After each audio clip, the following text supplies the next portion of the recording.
பிதாவாகிய தேவனையும் ஆண்டவர் இயேசுவையும் அறிகிற அறிவினாலே கிருபையும் சமாதானமும் பெருகுவதாக. இந்த கால வேளையிலே கர்த்தருடைய பிரசன்னத்தில் வந்திருக்கிற உங்கள் யாவரையும் 11வது மாதத்தின் 2வது நாளிலே உங்களை வாழ்த்துதல் மகிழ்ச்சி அடைகிறேன். இன்றைய செய்தியின் தலைப்பாக Who can enter into the kingdom of heaven? பரலோக ராஜ்யத்தில் யார் பிரவேசிக்க கூடும்? பரலோக ராஜ்யத்தில் யார் பிரவேசிக்க கூடும் என்கிற தலைப்பின் கீழ் உங்களோடு கூட பேச விரும்புகிறேன். கவனமாய் நாம கேட்போம்.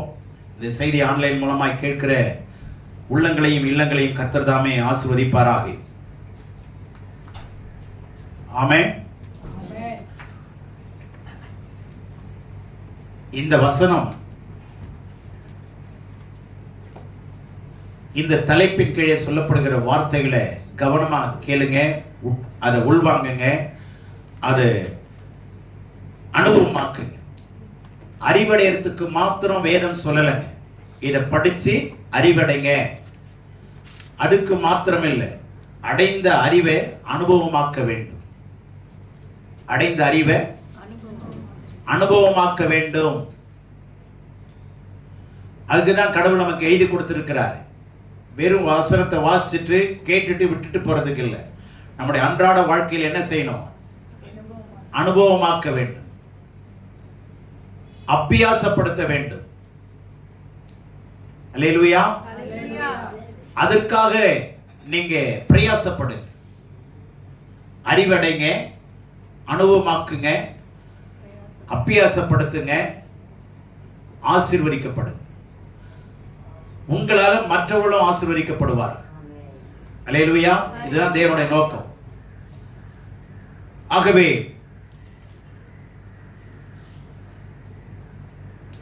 பரலோக ராஜ்யம் என்று சொல்லப்படுகிறப்போ ராஜ்யங்கள் எத்தனை இருக்கு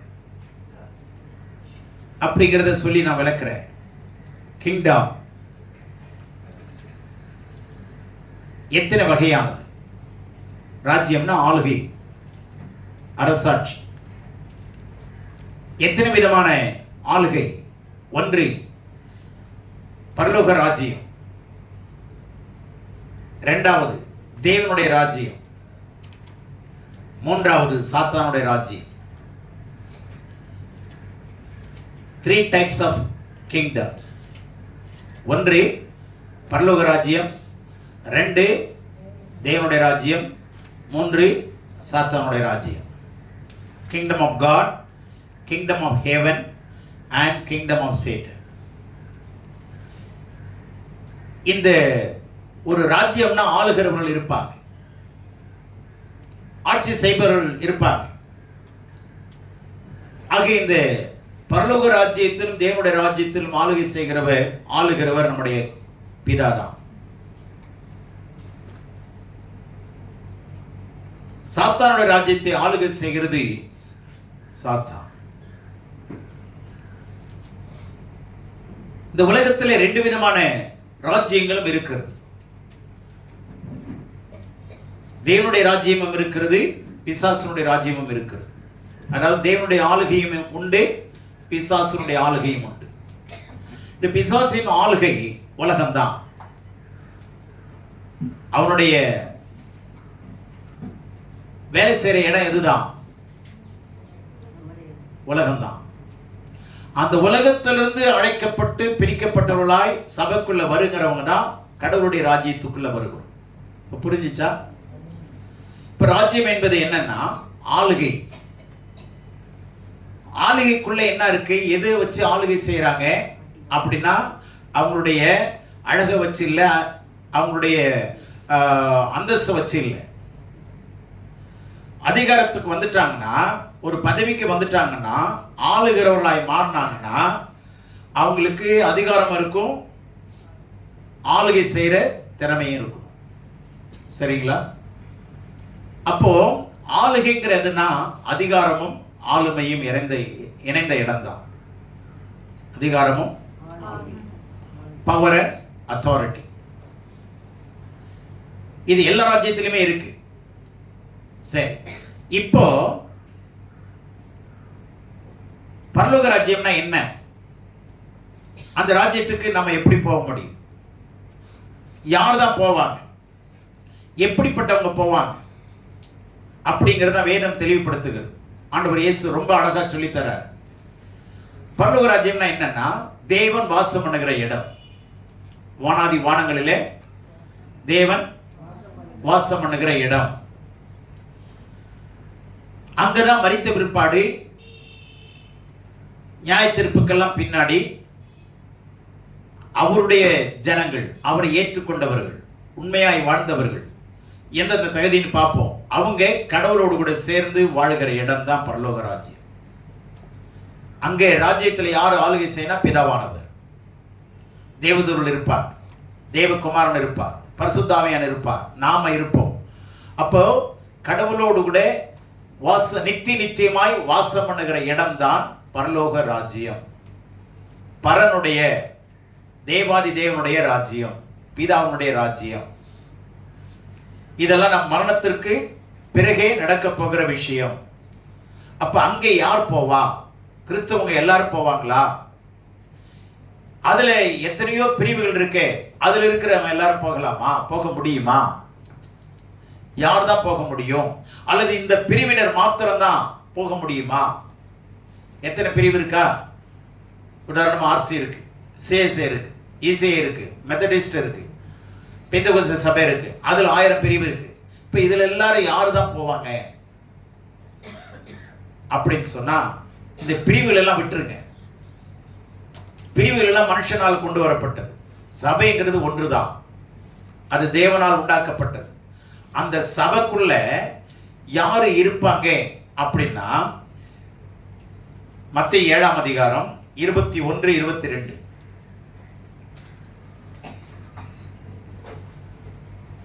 மத்தேயு எழுதின சுவிசேஷம் 7ஆம் அதிகாரம் 21ஆம் வசனம் 22ஆம் வசனம். பரலோகத்தில் இருக்கிற என் பிதாவின் சித்தத்தின்படி செய்கிறவனே பரலோக ராஜ்யத்தில் பிரவேசிப்பானே அல்லாமல் என்னை நோக்கி கர்த்தாவே கர்த்தாவே என்று சொல்லுகிறவன் அதில் பிரவேசிப்பதில்லை. 22. அந்நாளில் அநேகர் என்னை நோக்கி கர்த்தாவே கர்த்தாவே உமது நாமத்தினாலே தீர்க்க தரிசனம் உரைத்தோம் அல்லவா, உமது நாமத்தினாலே பிசாசுகளை துரத்தினோம் அல்லவா, உமது நாமத்தினாலே அநேக அற்புதங்களை செய்தோம் அல்லவா என்பார்கள். அப்பொழுது நான் ஒரு காலம் உங்களை அறியவில்லை, அக்கிரம செய்கைக்காரரே என்னை விட்டு அகன்று போங்கள் என்று அவர்களுக்கு சொல்லுவேன். இப்ப இந்த 3 வசனத்தை நல்லா கவனிச்சீங்கன்னா என்ன நடக்குது, யாரிடத்துல ஆண்டவர் இதை சொல்லுகிறார் என்று சொன்னால் அதை கவனிங்க. இயேசு யாரிடத்துல இதை சொல்றார், எப்ப சொல்றார், ஏன் சொல்றார் கவனிங்க. இந்த வசனத்தினுடைய ஆரம்பம் எங்க இருக்கு தெரியுமா? 5ஆம் அதிகாரம் முதல் வசனம் தான். அங்கிருந்து ஆரம்பிக்குது. இது மலைப்பிரசங்கம்னு சொல்லுவாங்க. மலைப்பிரசங்கத்தில் எது இருக்கு? எந்தெந்த அதிகாரம்? மத்தேயு 5ஆம் அதிகாரம், 6ஆம் அதிகாரம், 7ஆம் அதிகாரம். ஆண்டவராகிய இயேசு தொடர்ந்து பேசின வார்த்தை, வசனங்கள், அதிகாரங்கள். இந்த 3 அதிகாரத்திலும் ஏறத்தாழ 111 வசனங்கள் தமிழ்ல இருக்கு. 111 வசனங்கள். இந்த 3 அதிகாரத்தையும் தொடர்ந்து ஆண்டவர் இயேசு பேசிக்கொண்டே வந்தார். தொடர்ந்து பேசப்பட்ட ஒரு சம்பவம் தான் இது. எங்கே? மலையில. அங்க யாரெல்லாம் இருந்தாங்க? திரளான ஜனங்கள், சீஷர்கள். திரளான ஜனங்களும் சீஷர்களும் வந்திருந்தாங்களா? இப்ப ஆண்டவர் எந்த இடத்துல பேசுறாருன்னா, பொதுவான இடத்துக்கு வந்துட்டார். முதல்ல ஆலயத்துல இருந்தாங்க. ஆலயத்துல பேசுவார், பிரசங்கம் பண்ணுவார், உபதேசம் பண்ணுவார். சரிங்களா? இப்ப எங்க இருக்கிறாரு? பொது இடத்துக்கு வந்துட்டார். இப்ப பொது இடத்துக்கு இவர் வந்தது மாத்திரம் இல்ல, அங்க இருக்கிற ஜனங்களும் சீஷர்களும் சேர்ந்து அங்க இருக்கிறாங்க. இப்ப அவங்களுக்கு வந்த ஜனங்களை, அவரை தேடி வந்தவங்களை, அவங்களை நாடி வந்த ஜனங்களை நோக்கி சொல்றாரு. இந்த இடத்துல அதான் அவரிடத்துல வந்த ஜனங்களிடத்துல சொல்றார். இப்போ என்னன்னு சொல்றாருன்னா, பரலோகத்தில் இருக்கிற என் பிதா அப்படின்னு ஆரம்பிக்கிறார். இந்த என் பிதாங்கிற வார்த்தை இப்பதாங்க முதல்ல சொல்றாரு. மத்தேயு 7ஆம் அதிகாரம் 21ஆம் வசனத்துல என் பிதான்னு சொல்றது எங்கதான்? இங்கதான் முதல்ல சொல்றார். இதுக்கு முன்னாடி உங்கள் பிதா, நம்முடைய பிதான்னு சொல்வார். ஆனா இந்த இடத்துல என் பிதா. இப்போ இங்க என்ன சொல்ல வர்றாருன்னா, திருத்துவத்தை தெளிவா ஜனங்களுக்கு விவரித்து காட்டுறாரு. பிதா யாரு, அடுத்தது அவர் என்ன சொல்றாரு, கர்த்தர்னு சொல்றாங்களா?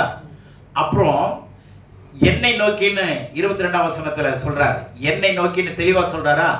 இப்ப என்னை நோக்கின்னு என்னை யாருன்னு கூப்பிடுறீங்க? கர்த்தர்னு கூப்பிடுறீங்க. அப்ப ரெண்டை விளக்கி காமிக்கிறாரு. பிதாங்கிற இடத்துக்கு வராரு. கர்த்தர்னா யாரு? என்னை நோக்கி கர்த்தாவேன்னு. அப்ப யார் தான் கர்த்தர்? இயேசுதான். புரியுதா? இயேசுதான் சொல்றாரு, என்னை நோக்கி கர்த்தாவே கர்த்தாவே என்று நீங்க கூப்பிடுவீங்க. அப்போ அவர் யாரு இங்க இந்த இடத்துல? கர்த்தர்னு சொல்றார், தேவனுடைய குமாரன்னு சொல்றார், என் பிதான்னு சொல்றார். அப்ப இந்த இடத்துல பிரிச்சு காட்டுறாரா? இப்ப பிதா தான் கடவுள், இயேசு தான் அவருடைய வார்த்தை. சரிங்களா? இப்ப வார்த்தையே இயேசு இருக்கிறார். இப்போ முதல் தடவை தான் இந்த இடத்துல என் பிதான்னு சொல்றார். சரிங்களா? இப்போ இப்படி அவங்களுக்கு தேவன் யாரு, நான் யாருங்கிறத தெளிவா சொன்ன உடனே அவங்க என்ன பண்றாங்க, திடீர்னு என் பிதான்ட்டாரே. ஏன்னா யூதர்கள் இயேசுவை என்னன்னு ஏத்துக்கல, தேவன் அனுப்பினவராக என்ன பண்ணல, ஏத்துக்கல. இப்போ டிஸ்ட்ரிக்டா அத்தாரிட்டேட்டிவா என்ன சொல்றாருன்னா, என் பிதான்றாரு, கர்த்தர்னு இவரே சொல்லிக்கிறாரு. அப்படிங்கிற ஒரு பிரமிப்புக்குள்ள வந்துட்டாங்க. ஜனங்கள் புரிந்து கொள்ள வேண்டும் என்று தெளிவுபடுத்துகிறார். நீங்களும் புரிந்து கொள்ளும்படி நான் தெளிவுபடுத்த விரும்புகிறேன். நான் 3 கடவுளை ஆராதிக்கிறது இல்லை, ஒரே கடவுள், ஒன்றே குலம், ஒருவனே தேவன். இந்த சித்தாந்தத்தை சரியா புரிந்து கொள்ளுங்க, இந்த சத்தியத்தை சரியா புரிந்து கொள்ளுங்க. பிதாவானவர் ஒருவர் தான். அவருக்கு இருக்கிற சர்வ வல்லமையினாலே அவருடைய வார்த்தையை இந்த உலகத்திற்கு இயேசுவாய் அனுப்பி கொடுத்தார். ஆமென். அந்த இயேசு நம்முடைய சாயலிலே மரித்தார். அந்த இயேசு மனுஷனுடைய கேவலமான சாயல், ஏன்னா பாவ சாயல். ஆனா மனிதன் அவருடைய சிருஷ்டிப்பின் மகுடம். மனிதன் தேவனுடைய சிருஷ்டிப்பின் மகுடமா இருக்கிறது யாருதான்? நம்ம தான், மிருகங்கள்லாம் இல்லை. சிருஷ்டிப்பில் உன்னதமான படைப்பு யாரு தாங்க? நம்ம தானே. அதனாலதான் சொன்னேன், crown of creation. Man is the crown of creation of God. தேவனுடைய மகுடம் யாரு? மனிதன் தான். ஆனா அவன் பாவியா போயிட்டான், பாவத்தில் விழுந்துட்டான். அப்ப இந்த பாவத்தில் விழுந்த மனிதனுடைய சாயலை எடுத்துக்கிட்டு இயேசு இந்த உலகத்தில் வந்துட்டாரு. ஜீவனை கொடுத்தார், மரித்தார், உயிரோடு எழுந்தார். யாருக்காக? நமக்காக. இப்ப நாம என்ன பண்ணணும்? அவருடைய சாயலை எடுத்துக்கணும்னா, அவர் நம்முடைய சாயலை எடுத்துக்கிட்டார்ல, இப்ப நாம என்ன பண்ணணும்? அவருடைய சாயலை தரித்துக் கொள்றதுக்கு நாம அனுதினமும் என்ன செய்யணும்? மாம்சத்துல சாகணும். எத்தனை பேருக்கு புரிஞ்சது? நம்முடைய சாயலை அவர் எடுத்துக்கிட்டு ஜீவனை கொடுத்தாரு, ஒரே தரம் மரிச்சிட்டாரு, அது போதும். அந்த ஒரே தர மரணத்தினாலே அவரால் தெரிந்து கொள்ளப்பட்ட முன்னிருந்த எல்லாருமே என்ன பண்ண முடியும்? அவருடைய பிள்ளைகளாய் மாற்றப்பட முடியும். அப்ப கவனிங்க, நம்முடைய சாயல் எடுத்துக்கொண்டு அவர் மரித்தார். இப்ப நாம என்ன செய்யணும்? நம்முடைய மாம்சத்தை அழித்து அவருடைய சாயலை தரித்துக் கொள்ள வேண்டும். அப்ப நம்முடைய சாயல்னா என்ன? பாவ சாயல். பாவ சுபாவத்துக்கு நம்ம சாகணும். பாவ நேச்சருக்கு, இந்த sin nature has to be replaced by son nature. sin nature, பாவம் சுபாவம், இது என்ன பண்ணணும்? தேவனுடைய சுபாவத்தினால இந்த பாவ சுபாவம் அகற்றப்பட வேண்டும். sin nature இருக்குல்ல, என்ன நேச்சர்? பாவ சுபாவம் என்ன? உங்களுக்கு புரியும்படி சொன்னா ஈஸியா புரிஞ்சிடும். சனிக்கிழமை நைட்டு தூங்கிவிட்டு காலையில் லேட்டாக எழுந்திருக்கிறோமே, அதுவே பாவ சுபாவம். ஈஸியா புரிஞ்சிடும் நினைக்கிறேன். அது என்ன சுபாவங்க? என்ன பண்றான் பிசாசு? இப்ப நான் நைட் 12 மணிக்கு மேல கூட வந்து படுத்துக்கிறான், தட்டி கொடுக்குறான். தூங்கு தூங்கு பாலானே, குளிரும் பனியும் கொட்டினில்லே, கோமகனும் தொட்டினில்லே, ஆராரோ ஆராரோ ஆரிராரோ, தூங்கு தூங்கு பாலானே, இன்னும் தூங்கு தூங்கு பாலானே. என்ன அழகா பாடுங்கள.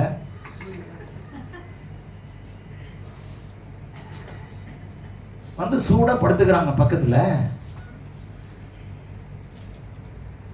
5 மணிக்கு எழுந்திருக்குன்னு நினைக்கிற முடிய மாட்டேங்குது. பாவ சுபாவம். பவுல் எழுதுறாரு ரோமர் 7ஆம் அதிகாரத்துல, நான் விரும்புகிறதை செய்யாமல் நான் வெறுக்கிறதே செய்கிறேன். 15ஆம் வசனம் 7:15. நான் விரும்புகிறத நான் வெறுக்கிறதே செய்கிறேன். ஏனென்றால் பாவம் என்னை ஆண்டு கொண்டிருக்கிறது. கண்டுபிடிச்சாரு. என்னை யார் ஆளுகிறது? கடவுள் ஆளல. அவருடைய ஆலைக்கு நான் உள்ள போக முடியல. பாவம் என்னை ஆண்டு கொண்டிருக்கிறது. பாவம் என்று சொன்னால் சிங்குலர்ல சொன்னா பிசாசுன்னு அர்த்தம். பாவங்கள்னு சொன்னா பிசாசுடைய குணங்கள்னு அர்த்தம். பாவம்னாவே யாருதான்? பாவம் உன் வாசப்படியில படுத்திருக்கும் இருக்கா? நன்மை செய்யாவிட்டால் பாவம் உன் வாசப்படியிலே. பாவம்னா என்ன? பிசாசு தலையான வச்சு நல்லா காலை நீட்டி வாசப்படியில படுத்திருப்பான்னு அர்த்தம். பாவம் உன் வாசப்படியில படுத்திருக்குன்னா யாரு வந்து படுத்திருக்கிறது? ஆமா, பலான ஆளு. அதுதான் பவுல் சொல்றாரு, பாவம் என்னை ஆண்டு கொண்டிருக்கிறது என்று கண்டுபிடிச்ச நிர்பந்தமான மனுஷன் நான். யார் இந்த மரண சரீரத்திலிருந்து விடுதலை ஆக்குவார்? Who can deliver me from the body of death? Hallelujah. Who can deliver me? என்னை யார் விடுதலை ஆக்க முடியும்? ஓ wretched man I am. நான் நிர்பந்தமான மனுஷன். யார் என்னை விடுதலை ஆக்குவார்னு சொன்ன அதே மனுஷன் சொல்றாரு, ஆவியின் பிரமாணம் என்னை விடுதலை ஆக்கிற்று. 8ஆம் அதிகாரம் 1ஆம் வசனத்துல ஆவியின் பிரமாணம் பாவம் என்கிற மரணம் என்கிற பிரமாணத்திலிருந்து என்னை விடுதலை ஆக்கிற்றே. பதில் உடனே வருதா இல்லையா? அப்ப இந்த பாவ பிரமாணம், இந்த அடிமையின் பிரமாணம், இந்த பிசாசுடைய பிரமாணத்துல கட்டப்பட்டிருக்கிறவங்க ஆவியின் பிரமாணத்துக்குள்ள வந்துட்டீங்கன்னா ஜெயிச்சிருவீங்க. புரிஞ்சா? நீங்க 8ஆம் அதிகாரம் 1ஆம் வசனத்தை வீட்டுல போய் படிச்சு பாருங்க. இருக்கா இல்லையா?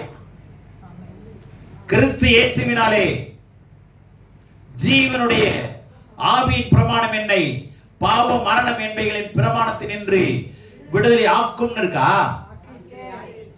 7:24 சொல்றாரு, நிர்பந்தமான மனுஷன் நான். யார் என்னை இந்த மரண சரீரத்திலிருந்து விடுதலை ஆக்குவார்? யார் ஆண்டவரே? பார்த்தா ஜீவ பிரமாணம் என்ன பண்ணிடுச்சு? என்னைய என்ன அழகான வார்த்தை. இயேசு உயிர்த்தெழுந்த பிற்பாடு அந்த பிரமாணம் என்னை விடுதலை ஆக்கிடுச்சு. விடுதலை ஆக்கிற்றே. அப்ப அவர் போய் சொல்லியிருப்பாரா?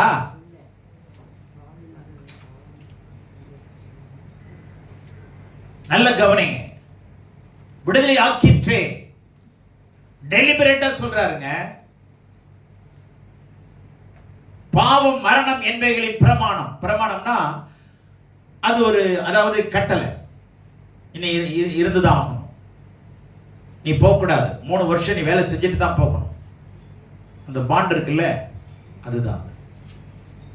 சர்டிபிகேட் கொடுத்துட்டு எழுதி கொடுப்போம், ஒரு பாண்டு 3 வருஷம் நான் வேலை செய்கிறேன். அப்படி நான் இடையில போகணும்னா இதுக்கான நிபந்தனை என்னென்னவோ அதெல்லாம் நான் என்ன பண்ணிடுறேன், பெனால்ட்டி வேணாம், எவ்வளோ வேணாலும் நீங்கள் சொல்கிறத நான் கட்டிட்டு போயிடுறேன். அதுதான் பாண்டு. அதுதான் சொல்கிறாரு, அதான் பிரமாணம். அந்த பாவம் நம்மளை கட்டி வச்சிருக்கு. அந்த பாவம் நம்ம ஆண்டு கொண்டு இருக்கிறது. அதனாலதான் எழும்ப முடியல. அதனாலதான் தூக்கத்துக்கு இடம் கொடுக்கிறீங்க. அதனாலதான் சோம்பேறித்தனம் உங்களை ஆண்டு கொண்டு இருக்கிறது. நாளைக்கே நீங்க ஒரு அமைச்சர் ஆயிட்டீங்க. சிஎம் வேணாங்க, அமைச்சருங்கிற பொறுப்பு கொடுத்துருவோம். அமைச்சர் ஆயிட்டீங்க. 6 மணி வரைக்கும் தூங்குவீங்க? தூங்குவீங்களா? ஏன்? நீங்க யாரு? நான் யாரு? வீடு மாறிடும், ஃபர்னிச்சர்லாம் மாறிடும். என்னது, வாட்ச்மேன்லாம் வந்துடுவான், ஒரு ஃபோனுக்கு 100 ஃபோன் கொடுத்துருவான், 10 ஃபோன் வந்துடும் வீட்டுக்குள்ள. சரியா? நம்முடைய எல்லா இடமுமே என்ன ஆகிடும், அட்மாஸ்பியர் கம்ப்ளீட்டாக மாறிடும். இன்டோர்லாம் அழகா கம்ப்ளீட்டாக நமக்கு என்ன பண்ணிட்டு கொடுத்துருவாங்க, ஃபர்னிஷ் பண்ணி கொடுத்துருவாங்க. தூங்குவோமா? அப்படி தூங்கிட்டு இருந்தீங்கன்னு வச்சுங்க, சிஎம் கூப்பிடும்போது, சார் தூங்கிட்டேன், நீங்க கூப்பிட்டீங்களா? இவனை வைப்பாங்களா? சொல்லுங்களேன். அமைச்சர் பதவி வைப்பாங்க? சொல்லுங்களேன். லெஃப்ட் ரைட் வாங்குமா. இது ஃபர்ஸ்ட் வார்னிங். இன்னொரு தடவை தூங்குனேன்னு சொன்னா, தூங்குனேன்னு சொல்லவே மாட்டான். ஏன்னா பயம். தூங்குனேன்னு சொல்லுவாங்களா?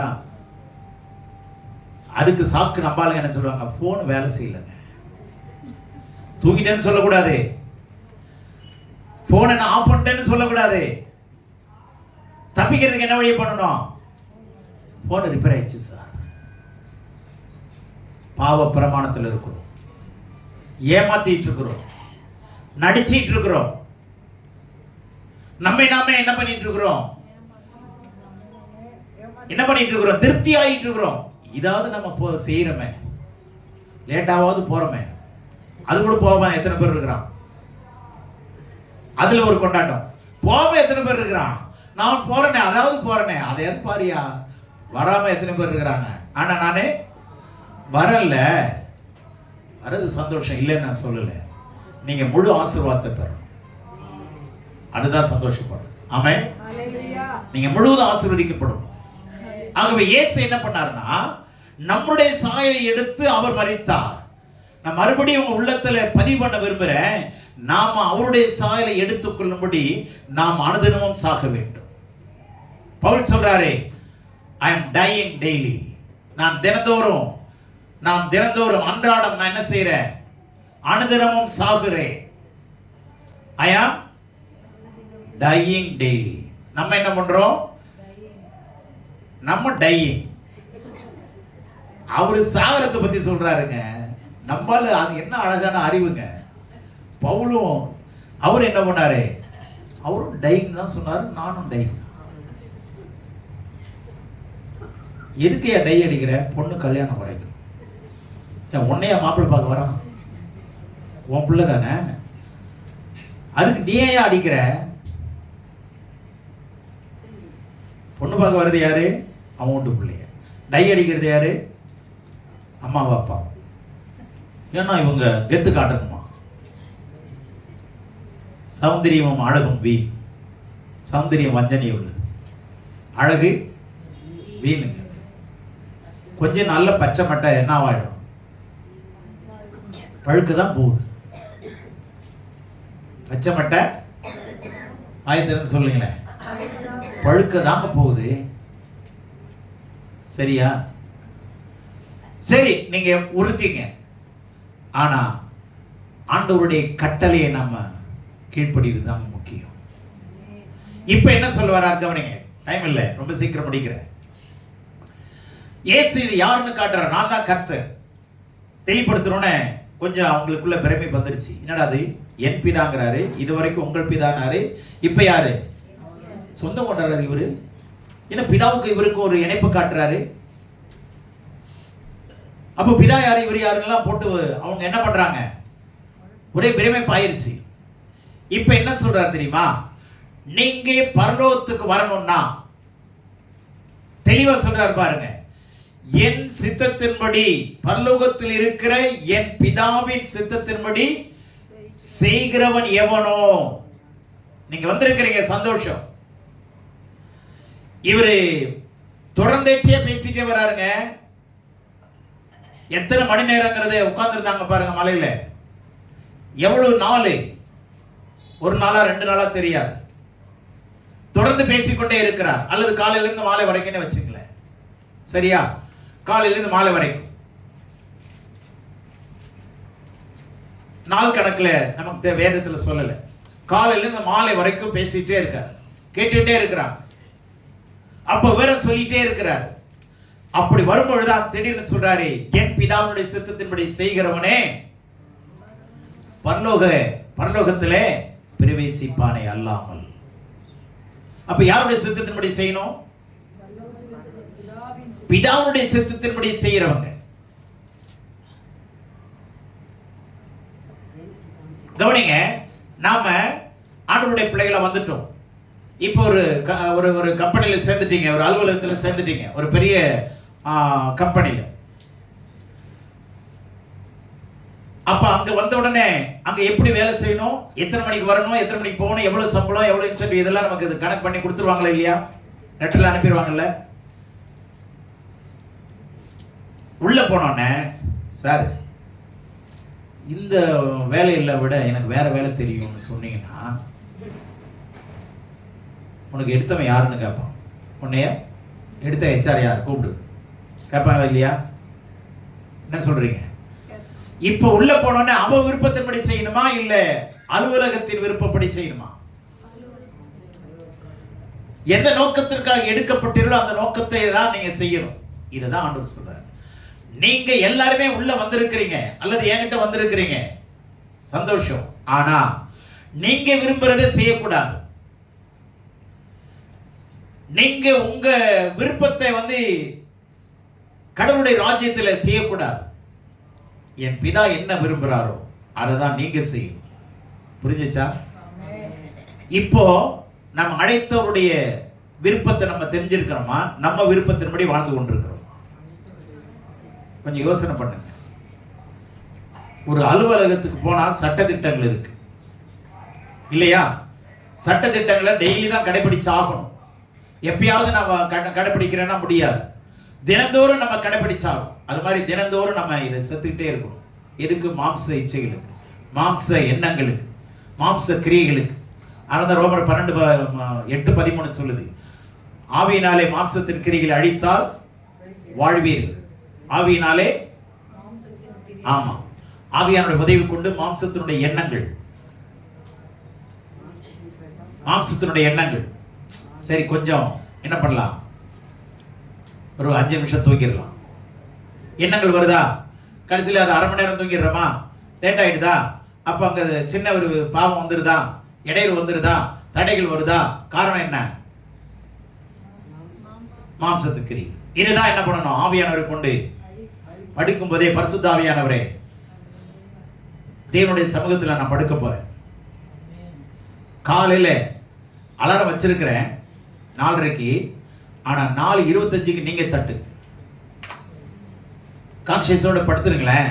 4:25க்கு நீங்க எழுந்திருச்சு வைங்க. எழுந்து பிற்பாடு அலாரம் பின்னாடி அடிக்கும். நீங்க முன்கூட்டியே எழுந்திருச்சிருவீங்க. ஆவியானவர் உங்களை எழுப்புவார். ஆவியானவர் அவர் ரைட் டைம்ல உங்களுக்கு எழுப்புவாருங்க. அவர் தவறாதவர். அவர் தூங்குறவர் இல்லை. தேவனுடைய பிள்ளைகளே, நாம ஜாக்கிரதையா இருங்க. இது தேவனுடைய ராஜ்யம். தேவனுடைய ஆளுகைக்குள்ள வந்திருக்கிறோம். யாருடைய ஆளுகைக்குள்ள? பக்கத்துல பார்த்து சொல்லுங்க, நீங்களும் நானும் யாருடைய ஆளுகைக்குள்ள வந்திருக்கிறோம்? அதாவது கொஞ்சம் தட்டி சொல்லுங்க, அப்பதான் கொஞ்சம் சூடு, அந்த உணர்வு எல்லாம் வரும். தட்டுங்க தட்டுங்க, நல்ல வேகமா தட்டுங்க. நீங்களும் நானும் யாருக்குள்ள வந்திருக்க? யாருடைய உணர்வு? தேவனுடைய ஆளுகைக்குள்ள. யாருடைய ஆளுகைக்குள்ள? எந்த ஆளுகையிலிருந்து? பிசாசுனுடைய ஆளுகையிலிருந்து முற்றிலுமா நம்மை விடுவித்து, He has delivered us from the power of the darkness. இருளின் அதிகாரத்திலிருந்து நம்மை தேவன் முற்றிலுமாய் விடுவித்திருக்கிறார். அல்லேலூயா. இருளின் அதிகாரம் கம்ப்ளீட்டா விடுதலையாக்கப்பட்டிருக்கிறோம் இயேசுவின் சிலுவை பாடுகளினால். இப்ப என்ன பண்றாரு? நம்மளை அவருடைய அன்பின் குமாரனுடைய ராஜ்யத்துக்கு உட்படுத்தி இருக்கிறார். இப்ப யாருடைய ஆளுகைக்குள்ள வந்துட்டோம்? தேவனுடைய ஆளுகைக்குள்ள வந்துட்டோம். அந்த உணர்வு இருந்துகிட்டே இருக்கும். நீங்க மாம்சத்துல வேலை செய்யுங்க, கடினமா உழைக்கிறீங்க, தப்பே இல்லை. ஆனா ராயனுடைய ராயனுக்கும் தேவனுடைய தேவனுக்கும் கொடுத்தாகும். ராயனுடைய ராயனுக்கும் உலகத்துக்குரிய காரியத்தை உலகத்துல கொடுத்துருங்க. அதே சமயத்துல கடவுளுக்கு கொடுக்க வேண்டிய இடத்துலயும் என்ன பண்ணக்கூடாது? அங்க தொய்வு வரக்கூடாது, அங்க சோர்வு வரக்கூடாது. அங்க எப்படி தைரியமா உற்சாகமா கரெக்டா போறீங்களோ அதை விட அதிக ஆயத்தத்தோட இங்க வருகிறவர்கள் பாக்கியவான்கள். ஆயத்தத்தோடு இருக்கிறவங்க பாக்கியவான்கள், அதிக ஆயத்தத்தோடு இருக்கிறவங்க பாக்கியவான். நீங்க இப்படி செஞ்சு பாருங்களேன். நீங்க எப்படி படுறீங்கிறத மாத்திரம் சோதித்து பாருங்க. கொஞ்சம் ஜாக்கிரதையோடு விட, சர்வ ஜாக்கிரதையோடு விட ஆண்டவருடைய ராஜ்யத்துக்குள்ள நீங்க வாழ்ந்து பாருங்க. உழைச்சி பாருங்க, பிரயாசப்படுங்க. எப்படி உலகத்துல பிரயாசப்படுறீங்களோ அது மாதிரி ஆண்டவருடைய ராஜ்யத்துல என்ன செய்யணும்? பிரயாசப்படணுங்க. சும்மா நம்ம வந்தோம் போனோம் அப்படி இல்ல. அப்படி இருந்தா ஆண்டவர் பரலோக ராஜ்யத்துக்கு போக முடியாது, வேற ஒண்ணுமே பண்ண முடியாது. இப்ப என்ன சொல்றாரு? என் பிதாவின் சித்தத்தின்படி செய்கிறவனே அல்லாமல் செய்கிறவனே. அப்போ ஆண்டவருடைய சித்தம் என்னங்கிறத ஜெபம் பண்ணி கண்டுபிடிங்க. உங்களை குறித்து ஆண்டவர் எனக்கு என்ன பொறுப்பு கொடுத்திருக்கிறீங்க, என்ன செய்யும்படி அழைச்சிருக்கிறீங்க. பவுல் என்ன சொன்னாரு? நான் என்ன செய்யும்படி நீர் சித்தமுள்ளவராய் இருக்கிறேன். ரோமர் அப்போஸ்தலர் 9ல பாத்தீங்கன்னா, நான் என்ன செய்யும்படி நீர் சித்தமுள்ளவராய் இருக்கிறேன். What do you want me to do, Lord? நான் என்ன செய்யும்படி நீங்க விரும்புறீங்க? இதை கேளுங்க. உங்க வாழ்க்கையில நான் என்ன செய்யும்படி நீங்க விரும்புறீங்க? யோசனை பண்ணுங்க.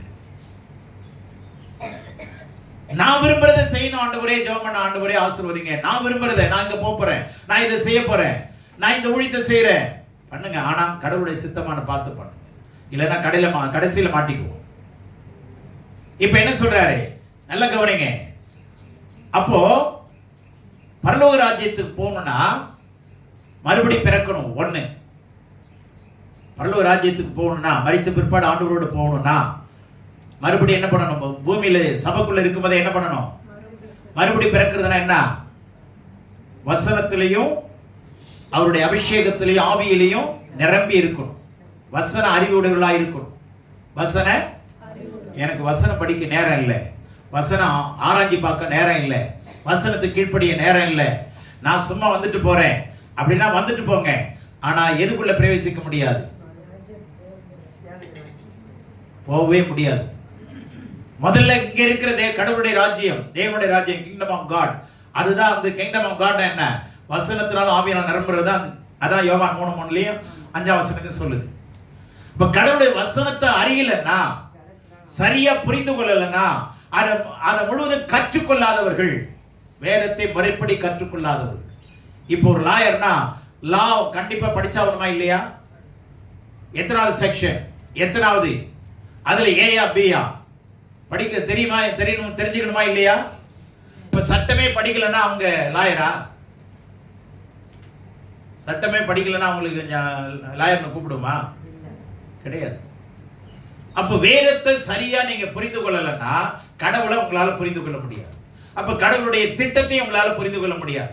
ஏதோ நீங்க வருகை போறீங்கிறது போகலாம், ஆனா ஆண்டவர் வரும்பொழுது நம்ம கைவிடப்பட்டுருவோம். நிச்சயமா இதுதான், நிச்சயமா இதுதான். நம்ம வாழ்றது எதுக்குதான்? எதுக்காக தான் வாழ்றோம்? சாப்பிட்றதுக்கு தான்.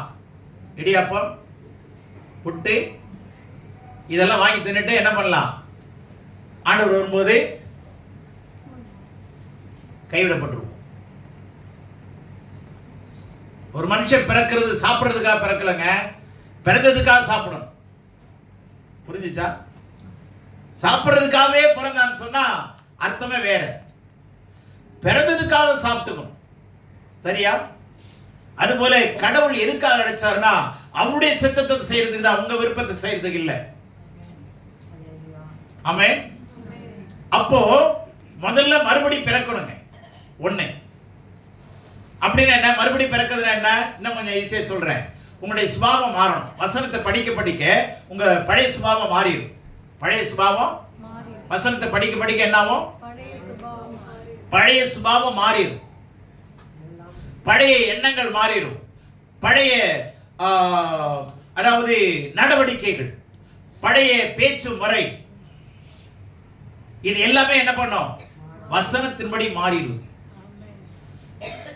அப்போ உங்களுடைய கேரக்டர் மாற மாற மாற மறுபடி பிறந்துகிட்டே இருக்கிறீங்கன்னு அர்த்தம். டெய்லி பிறந்துகிட்டே இருக்கிறோம்.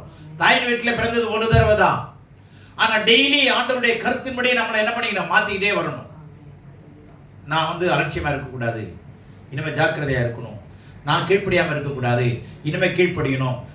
நான் டைமை மிஸ் பண்ணக்கூடாது, நான் சரியான நேரத்துக்கு போகணும். இதை அபியாசப்படுத்தி நம்முடைய மாம்சத்தின் உணர்வுகளை கொன்று ஆண்டவரோடு கூட இணைஞ்சு ஆவியானவரோட இணைஞ்சு, வசனத்தோட இணைஞ்சு, சபையோட இணைஞ்சு, ஜெபிக்கிற மக்களோட இணைஞ்சு, ஊழியக்காரரோட இணைஞ்சு நாம என்ன செய்யணும்? வளர்ந்துகிட்டே வர பாருங்க. வாரத்துக்கு ஒரு முறை வருவேன். நான் யாரு கூடயும் பேச மாட்டேன், யாரு கூடயும் நான் இலக்கியம் கிடையாது, எனக்கு யார் பேரும் தெரியாது, சர்ச்சுக்குள்ளே எனக்கு யார் பேரும் தெரியாது. வீட்டில் இருக்கிறீங்க, உங்கள் வீட்டுக்கார் பேர் தெரியாது, பிள்ளைங்க பேர் தெரியாதுன்னா நீங்கள் ஒரு தாயினை கேட்பாங்களா? சொல்லுங்களேன். வீட்டுக்கார் பேர் தெரியாதுங்க. எத்தனை வருஷம் கல்யாணம் ஆச்சு? 40 வருஷம் ஆச்சுங்க. பிள்ளை பேர் தெரியாதுங்க, மருமகன் பேர் தெரியாதுன்னா அதுக்கு பேர் குடும்பமா? அது குடும்பமா? அது அப்போ சர்ச்சுக்கு யார் பேருமே தெரியாதுங்க, நான் யாருக்காகவும் ஜெபம் பண்ணது இல்லைங்க அப்படின்னா அதுக்குள்ளே சபையில் என்ன பிரயோஜனம்? குடும்பத்தில் எவ்வளவு உறவு நெருக்கம் இருக்கோ அதே மாதிரி கடவுளுடைய பிள்ளைகளோட ஊழியரோட நெருக்கம் நிறைய இருக்கணுங்க. ஆமென். நான் சொன்னது புரிஞ்சுச்சா? அந்த அளவுக்கு நெருக்கம் அதிகமா இருக்கணும். ஐயா எப்படி ஜெபம், எப்படி இந்த வசனத்தை அறிஞ்சிக்கணும், எப்படி நான் வளரணும், எப்படி கடவுளுடைய சித்தத்தை தெரிஞ்சுக்கணும், ஏன் கேட்க மாட்டேன்றீங்க?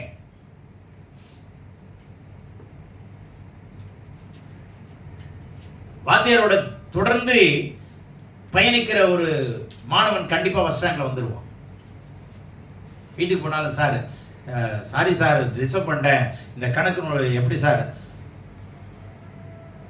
அந்த கேட்டு தெரிஞ்சுக்கிறவன் என்ன வித்தியாசமான பையன் தானே? சொல்லுங்க. வாத்தியார் கேட்டாருன்னா நான் அந்நேரத்துக்கு ரெஸ்ட் ரூம் போயிடலாம் அப்படின்னு நினைக்கிறவன் உருப்பிடுவானா? முடியாது. சாக்குபோக்கு சொல்லாங்க, ஆனா அவன் வளர்ச்சியில தான் பாதிப்பு வரும். அதனால நல்லா கவனித்துக் கொள்ளுங்க. இப்போ ரெண்டாவது, தேவனுடைய சித்தத்தை அறியணும். மறுபடி பிறந்தாதான் அந்த கடவுளுடைய சித்தத்தை அறிய முடியும். இல்லைன்னா நீங்க பாட்டில் வாழ்ந்துட்டே இருப்பீங்க, நீங்க பாட்டில் வருவீங்க போவீங்க, அவ்வளவுதான். மறுபடியும் பிறந்தாதான் கடவுளுடைய சித்தத்தை, பிதாவுடைய சித்தத்தை அறிய முடியும். அதன்படி மூணாவது, அறிஞ்சாதான் அதன்படி செய்ய முடியும். மூன்றாவது, அறிந்த பிற்பாடு தானே செய்ய முடியும். இதனாலதான் லூக்கா 12ஆம் அதிகாரம் லூக்கா எழுதின சுவிசேஷத்துல 12:47 என்ன சொல்றாரு தெரியுமா? தன் எஜமானுடைய சித்தத்தை அறிந்தும், அதை நான் பாசிட்டிவா படிக்கிறேன், நெகட்டிவா இருக்கு. எஜமானுடைய சித்தத்தை அறிந்தும் ஆயத்தமா இருந்தும் அவருடைய சித்தத்தின்படி செய்கிற ஊழியக்காரன் ஆசீர்வதிக்கப்படுவான். அங்கே செய்யலைன்னா அடிக்கப்படுவான்னு. அதுல என்ன எழுதியிருக்குன்னா, எஜமானுடைய சித்தத்தை அறிந்தும் ஆயத்தமா இராமலும் அவருடைய சித்தத்தின்படி செய்யாமலும் இருந்த ஊழியக்காரன் அநேக அடிகள் அடிக்கப்படுவான். பாருங்க. அப்போ மறுபடி பிறக்கணும், தேவனுடைய சித்தத்தை அறியணும், மூணாவது அதன்படி செய்யணும், நாலாவது ஆண்டவர் என்ன சொல்றாரு பாருங்க. இந்த 7:22-23 இப்ப என்ன சொல்றாங்க? 22 சொல்றாங்க, அந்நாளில், இது எதிர்காலத்தில் சொல்ல போற விஷயத்தை சொல்றாரு. அந்நாளில் அநேகர் என்னை நோக்கி, கர்த்தாவே கர்த்தாவே உமது நாமத்தினாலே நாங்க ஊழியம் செஞ்சோம், தீர்க்கதரிசனம் உரைத்தோம், அற்புதம் செஞ்சோம், பிசாசை ஓட்டணும், நோய்களை சுகமாக்கணும் இல்லவா என்பார்கள். ஊழியம் செய்தோம் என்பார்கள். உங்க நாமத்தினாலதான் ஊழியம் செஞ்சோம், வீடு விசிட் பண்ணோம், எல்லாமே பண்ணணும்.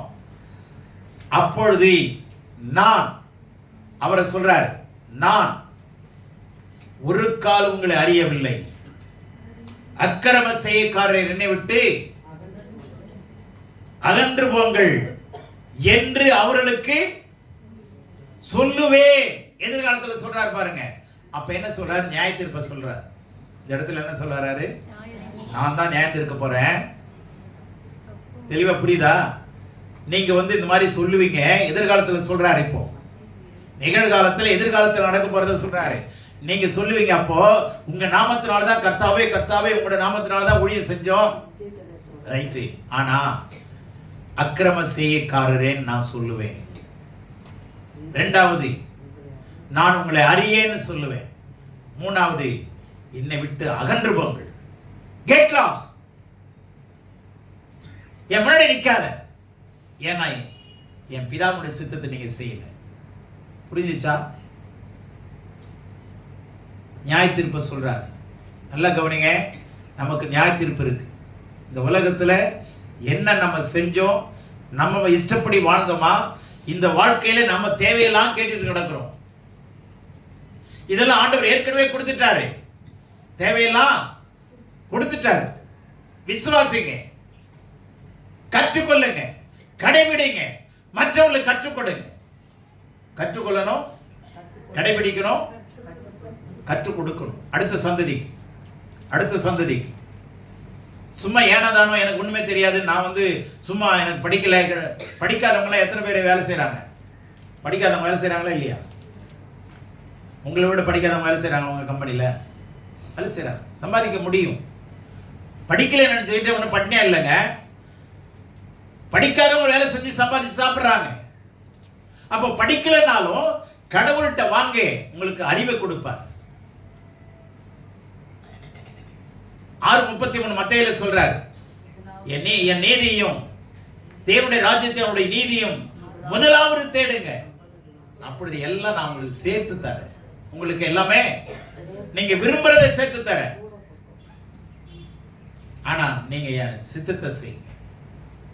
படிச்சவங்க சும்மா நின்னுங்க, ஆனா தேர முடியாது. அண்ணாலே நீங்க என்கிட்ட சொல்லுவீங்க, கனவு தரங்கன்னு சொல்லுவீங்க. அப்போ அந்த 5 கன்னிகள் என்ன பண்ணாங்க? வெளியில நின்னுட்டாங்களா? புத்தி இல்லாத நின்னுட்டாங்களா? அவங்களும் கன்னிகள் தான். ஏன் நின்னாங்க? தவறா செஞ்சிட்டாங்க, செய்ய வேண்டியது செய்யல, உண்மையா செய்யல. அவங்களும் வந்தாங்கடா, தீவட்டியை கொண்டு வந்தாங்கடா, ஆனா எண்ணெய் எடுத்துட்டு வரல. ஓசியில வாங்கலாம், சாமர்த்தியமா படிச்சுக்கலாம், முடியாது. இங்க மனுஷனுடைய சாமர்த்தியம் வழங்காது. அதனாலதான் பலத்தினால் அல்ல, பரிசுத்த ஆவியானாலே விளங்கும். நீங்க என்னதான் உலகத்துல பாடுபடுங்க, அது உங்க சரீரத்துக்கு தான், ஆன்மாவுக்கு இல்லை. சரீரத்துக்குரியது உங்களுடைய குடும்பம், ஆன்மாவுக்குரியது சபையாகிய குடும்பம். ஆமென். சபை வளர்ச்சி, உங்க சரீர வளர்ச்சி குடும்பத்தில் தான். நல்ல சாப்பாடு, சரியா? நேற்று தான் யாரோ சொன்னாங்க, 3 வேளை சாப்பிட்றாங்க. யார் வீட்டுக்கு போனேன், ஆமா, ரோட்ல நின்று பார்த்து பேசிக்கும் போது சொன்னாங்க, 3 வேளையும் சோறு கேட்குறாங்க. வேற என்ன பண்றது? சாப்பிடணும், ரைட்டு, சாப்பிடுங்க. சரீர வளர்ச்சிக்கு குடும்பத்தை கடவுள் கொடுத்திருக்கிறார். ஆன்மீக வளர்ச்சிக்கு கொடுத்திருக்கிறாரு, சபையை கொடுத்திருக்கிறார். ஆனா இங்க சபையில ஆன்மாவை வளர்க்கலன்னா, ஆண்டவர் வரும்போது நான் உங்களை அறியேன், அதுலயும் கொடுமையா சொல்றாரு, அக்கிரம செய்யக்காரனே. அதை விட கொடுமையான வார்த்தை என்னது? என்னை விட்டு அகன்று போங்க. என்ன கொடுமையான ஒரு தீர்ப்பு தெரியுங்களா? அதனால தயவு செய்து நீங்க வர்றது சந்தோஷம் இல்லைன்னு சொல்லல. ஒரு பிள்ளை வளருதுன்னா வளர்ச்சியில சந்தோஷப்படுறது யார் தான்? முதல்ல பெற்றோர்கள் தான். குழந்தை பிள்ளை பருவம், வாலிப பருவம் வருதா, வந்துட்டே வருதா? இப்ப நீங்க எத்தனை வருஷம் ஆச்சு, எத்தனை பருவத்தை தாண்டி இருக்கிறீங்க? என்ன இல்லைங்க, பால் குடிச்சிட்டே இருக்கிறேங்க. வருவாரு எங்க பாஸ்டர், பால் ஊற்றி வாயில குடிச்சு சொல்லிடுவாரு, அது பாட்டில் சப்பி குடிச்சிட்டு நாங்கள் பாட்டில் சந்தோஷமா போயிடுவோம் அப்படின்னு இருந்தீங்கன்னா, அப்ப என்ன வளர்ச்சியில என்ன ஒரு எழுச்சி இருக்கு? வளர்ச்சியில என்ன எழுச்சி இருக்கு சொல்லுங்க. ஒரு குழந்தை வளருதுன்னா வளர்ந்துட்டே வரும். பருவ காலங்கள் வரும்போது பண்டிகை உடனே ஃபங்க்ஷன் வச்சிடறோம். அப்ப இந்த வீட்டில் என்ன நடக்குது? ஃபங்க்ஷன் என்னங்க இந்த பிள்ளைக்காக சொல்றாங்கல்ல. அப்ப இங்க எத்தனை பேரை ஃபங்க்ஷன் கொண்டாடி இருக்கிறோம்? இந்த ஊழியத்துக்கு எத்தனை பேர் வந்திருக்கிறீங்க? இந்த ஊழியத்தை எத்தனை பேர் செய்ய நீங்க வளர்ந்துருக்கிறீங்க? எத்தனை பேர் அர்ப்பணிச்சிருக்கிறோம்? இல்லைங்க, எனக்கு நேரமே சரியில்லை, நேரமே இல்லைங்க, வேலைக்கு எனக்கும் சரியா இருக்குங்க, ரைட்டு. ஆனா கடவுள்கிட்ட என்ன சொல்லுவீங்க? அந்த நேரத்தை கொடுத்தது நான் தான், அந்த வேலையை செய்யறதுக்கு பலனை கொடுத்தது நான் தான், இந்த சம்பாத்தியத்தை செய்யறது நாங்க தான். ஒன்று தெரிஞ்சுங்க, உங்க குடும்பத்தை ஒன்று கணவர் நடத்துங்க, இல்லைன்னா மனைவி நடத்துங்க, எனக்கு அது பிரச்சனை இல்லை. ஆனா ஆவிக்குரிய விஷயத்தை உங்க கண்ட்ரோல்ல வச்சிருந்தீங்க, இப்படிதான் ஜெபம் பண்ணணும், இப்பதான் போகணும்னு நீங்க உங்க கண்ட்ரோல்ல வச்சிருந்தீங்கன்னா, இந்த கண்ட்ரோல் கடவுளுடைய கண்ட்ரோலுக்கு வரவே முடியாது. நான் இப்படிதான் வருவேன், நீங்க இப்படிதான் செய்யணும்னு நீங்க உங்களை கண்ட்ரோலுக்குள்ள ஊழியத்துக்குலாம் அப்படி போகக்கூடாது. அல்லது ஜெபத்துக்கெல்லாம் இப்படி போகக்கூடாதுன்னு நீங்க கண்ட்ரோலுக்குள்ள வச்சிருந்தீங்கன்னா தேவனுடைய ஆலயக்குள்ள இல்ல, பிசாசுடைய ஆலயக்குள்ள இருக்கிறீங்கன்னு அர்த்தம். உங்க வீட்டை வேணா நீங்க கண்ட்ரோல்ல வச்சுங்க, ஆனா அவங்களையும் ஆவிக்குரிய விஷயத்தையும் கண்ட்ரோல் படுத்தி வச்சிருந்தீங்கன்னா கடைசியில் நீங்க தான் கணக்கு கொடுத்தாகும். மறந்துடாதீங்க. ஆசீர்வாதத்தை சொல்றவங்க கண்டிப்பையும் சொல்லணுமா இல்லையா? சொல்லணுமா இல்லையா? பேசுங்க. அம்மா நீ நல்லா இருப்ப, ஆனா ஸ்கூலுக்கு லேட்டா போவாதப்பா, படிக்காம போவாத, அங்க போய் பார்த்து எழுதக்கூடாது, விட்டு அடிக்க கூடாது, சொல்றமா இல்லையா? சொல்லணுமா இல்லையா? அதுதான் நானும் சொல்றேன். கண்டிப்பா நிச்சயமா நியாய தீர்ப்பு இருக்கு. அப்போ நம்ம மாட்டிக்குவோம். அதனால பிதாவுடைய சித்தத்தை செய்வோம். தேவன் தாமே நம்மை ஆசீர்வதிப்பாராக. ஆமென்.